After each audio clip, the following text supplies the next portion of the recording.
अस्सलाम वालेकुम वीरो की हाल है ठीक ठाक हो। मैं थोड़ा वीर साकब महर यूट्यूब चैनल साझा पंजाब देखदियां अखां सुनदे कन्नां नूं साकब महर दा सलाम पहुंचे। अज असीं ना पहुंचे हाँ यह बंदे जिहड़े ना इन्होंने काफ़ी दिनों तो ना मेरियां वीडियो देख रहे सीगे ते ये बंदे जिहड़े ना फोन करते सीगे साडे कोल आओ लाजमी इत्थे ते ये इलाका हैगा जी बूरे दा ते असीं बैठे हाँ अपना इस टाइम लाहौर रोड ते माणा पिंड आ माणा स्टाप उत्थे दे लोग ने ते अपने बहुत ही मिलनसार ने बड़ी मुहब्बत इन्होंने दी है बहुत इन्होंने इज्जत की यार कि जड़ा ना मैं इस इलाके च आया वा ते यार बहुत ही अच्छे लोग आ बड़ा इखलाक है इन्हों दा बड़ा प्यार तो मुहब्बत दिंदे आ बंदे नूं यार अल्लाह पाक इन्हां दे इस जज्बे नूं जड़ा ना सलामत रखे। ते अज असीं ना इन्हां दे कोल आए हाँ ते इन्हां ने ना जड़ा बहुत खिदमत तवाज़ा की है रात भी मैं इन्हां दे कोल इत्थे स्टे कीता वा ते अज इंशाअल्लाह असीं अगे निकलांगे। कल असी गए सी इधर अपना ना वो वीडियो भी साड़ी इंशाअल्लाह आएगी तो यूट्यूब ते भी और फेसबुक ते भी साडा पेज आ साझा पंजाब तो उन्होंने जड़ा वा फॉलो करो तो लाइक करो शेयर करो तो इंशाअल्लाह कल असी हाजी शेर दरबार ते भी जड़ा हाज़री दी आ तो वो भी इंशाअल्लाह वीडियो जी असी पावांगे। तो इन्हां दे कोलों असीं आए हैं तो इन्हां नूं पुछदे दसदे हैं भी इत्थे ज़्यादातर फसल जिहड़ी है किहड़ी काश्त करदे ने ते की हिसाब किताब आ की इन्हां दा शेड्यूल आ की इन्हां दे कामकार ने है। मैं तो इस इलाके दे विच आया हाँ पहली दफ़ा मैनूं कोई नहीं पता है की हिसाब किताब है इन्हां दा की करदे आ की कामकार आ। असीं एक कलोनी आए तो उहदे विच हुण असीं बैठे हैं भाई दोस्त ने ते अल्लाह पाक इन्हां नूं सलामत रखे। ते अस्सलाम वालेकुम जी। ओ जी सर की हाल है ठीक ठाक हो जी। अपना की नाम है भाई? अपना नाम जी मोहम्मद तैयब। हाँ जी आ मोहम्मद तैयब साहब ने आ अपने जी भाई जुबैर साहब ने आ इन्हां दे एक मेहमान आए इन्हें दूरों ये भी इन्हां दा नाम हैगा हाफिज अरसलान साहब ते माशाअल्लाह बहुत अच्छे बंदे है जी। असीं आ मिलते हैं अपना ना जुबैर साहब दे नाल गलबात करते हैं कि इत्थे इन्हां दा जिंदगी दा दारोमदार जिहड़ा ना इस इलाके दे लोगां दा पेशा की आ। ज़्यादातर काश्तकार लोग ने इत्थे या कि मजदूर तबका ज़्यादा इत्थे आ या कोई कारोबारी बिजनेसमैन लोग ज़्यादा वा इत्थे किस तरह इन्हां दा दारोमदार जिहड़ा जिंदगी का ना इस इलाके दे उदा मैं वेखदा हाँ कि फसलां तो बड़ियां खुशहाल आ इत्थे ते बारिश भी कल बहुत ज़्यादा ही हुई सी।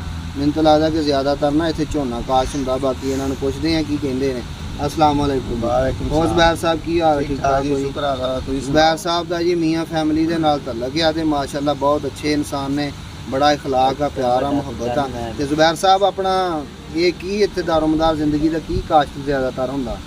इत्थे जी ज़्यादातर मकई चावल झोना यानी कि मूंजी सही है। तेल काश्त किए जाते हैं। तेल ज़्यादा काश्त जमीनी पानी इत्थे सही है थले का पानी ठीक है टूबल वगैरह लगे टूबल का ज़्यादातर पानी इस्तेमाल होंदा ज़्यादातर झोना काश्त किया जाता। सही है सही बाकी फसलां ठीक होंदियां इत्थे जमीन ठीक आ।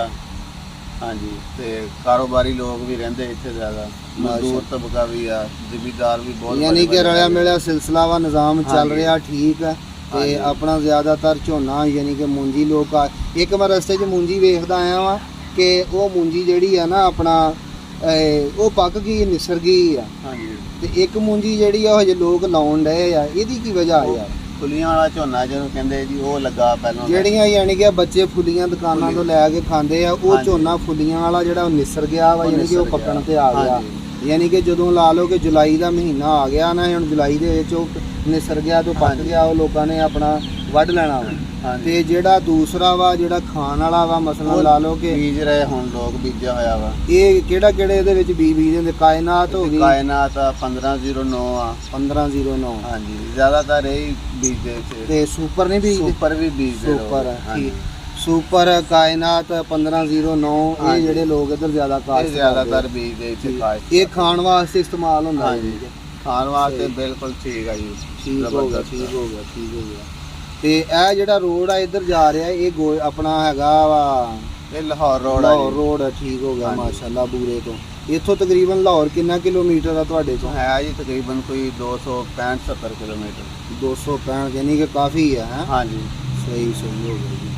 ते तुसीं इत्थे माशाअल्लाह रिहायशी शुरू तो ही है जमपल तुहाडा इत्थे दा ही है या कि कितों हिजरत करके शुरू तो इत्थे ने जी शुरू तो ही इत्थे दे रहने? हाँ जी ਤੇ ਆਪਣੇ ਤੁਸੀਂ ਕਿਹੜੀ ਰਾਈਆਂ ਦਾ ਕਿਹੜੀ ਗੋਤ ਆ ਤੁਹਾਡੀ ਜੀ? ਜਲੰਧਰੀ ਹੈ ਜੀ। ਜਲੰਧਰੀਏ ਰਾਈ ਹੈ ਜੀ, ਯਾਨੀ ਕਿ ਤੁਹਾਡੇ ਵੱਡਿਆਂ ਦਾ ਜ਼ਿਲ੍ਹਾ ਪਿੱਛੇ ਇੰਡੀਆ ਦੇ ਵਿੱਚ ਤੁਹਾਡਾ ਜ਼ਿਲ੍ਹਾ ਜਲੰਧਰ ਸੀਗਾ। ਜਲੰਧਰ ਸੀਗਾ ਜੀ, ਹਾਂਜੀ। ਤੇ ਜਲੰਧਰ ਤੋਂ ਯਾਨੀ ਕਿ ਤੁਹਾਡੇ ਦਾਦਾ ਹਣੀ ਜਿਹੜੀ ਆ ਉਹ ਜਲੰਧਰ ਤੋਂ ਹਿਜਰਤ ਕਰਕੇ ਤੇ ਇੱਥੇ ਬੂਰੇ ਦੇ ਅੰਦਰ ਆਏ ਆ। ਹਾਂਜੀ। ਇੰਡੀਆ ਦੇ ਵਿੱਚ ਉਹਨਾਂ ਦਾ ਜ਼ਿਲ੍ਹਾ ਸੀ ਜੀ ਜਲੰਧਰ। ਮਾਸ਼ਾਅੱਲਾ ਬਹੁਤ ਅੱਛਾ ਜ਼ਿਲ੍ਹਾ ਆ ਜੀ। ਤੇ ਸਿਆਣੇ ਬੰਦੇ ਜਿਹੜੇ ਆ ਜੀ, ਜਿਹੜੇ ਹੁਣ ਇੱਥੋਂ ਆਪਣਾ ਚਲੇ ਗਏ ਆ ਗਾਂ, ਉਹਨਾਂ ਦੀ ਆਲ ਔਲਾਦ ਜਿਹੜੀ ਨਸਲ ਆ, ਇਹ ਉਹਨਾਂ ਦੇ ਕੋਲੋਂ ਹੀ ਸ਼ਜਰੇ ਦਾ ਇਸ ਤਰ੍ਹਾਂ ਪਤਾ ਲੱਗਦਾ ਜੀ। ਫਿਰ ਜੇਕਰ ਪੁੱਛਿਆ ਜਾਏ ਤੇ ਕਿਸੇ ਦੇ ਕੋਲੋਂ, ਤੇ ਬਾਕੀ ਬਹੁਤ ਮਿਹਰਬਾਨੀ ਜ਼ਬੈਰ ਸਾਹਿਬ, ਬਹੁਤ ਸ਼ੁਕਰੀਆ ਜੀ। ਤੇ ਮਿਹਰਬਾਨੀ, ਤੁਸੀਂ ਏਡੀ ਦੂਰ ਆਏ ਆ ਜੀ। ਮਿਹਰਬਾਨੀ। ਤੁਹਾਨੂੰ ਫੋਨ ਕੀਤਾ, ਤੁਸੀਂ ਸਾਡੇ ਫੋਨ ਤੇ ਹਾਜ਼ਰ ਹੋਏ ਸਾਡੇ ਕੋਲ। ਮੈਂ ਕਿਹਾ ਜੀ ਤਾਬਿਆ ਦਾ ਜੀ, ਇਹ ਤੁਹਾਡੀ ਮੁਹੱਬਤ ਆ ਜੀ ਜ਼ਬੈਰ ਸਾਹਿਬ, ਮੀਆਂ ਸਾਹਿਬ, ਤੁਹਾਡੀ ਮੁਹੱਬਤ ਆ। ਬਹੁਤ ਬਹੁਤ ਸ਼ੁਕਰੀਆ। ਇਹ ਸਾਰੀ ਤੁਹਾਡੀ ਮੁਹੱਬਤ ਆ, ਜਿਹੜਾ ਕਿ ਤੁਸੀਂ ਜਿਹੜਾ ਨਾ ਆਪਣਾ ਭਾਈ ਸਾਨੂੰ ਮੁਹੱਬਤ ਨਾਲ ਯਾਦ ਕੀਤਾ ਤੇ ਅਸੀਂ ਹਾਜ਼ਰ ਹੋ ਗਏ ਆ ਭਾਈ। ਬਹੁਤ ਸ਼ੁਕਰੀਆ ਜੀ ਤੁਹਾਡਾ।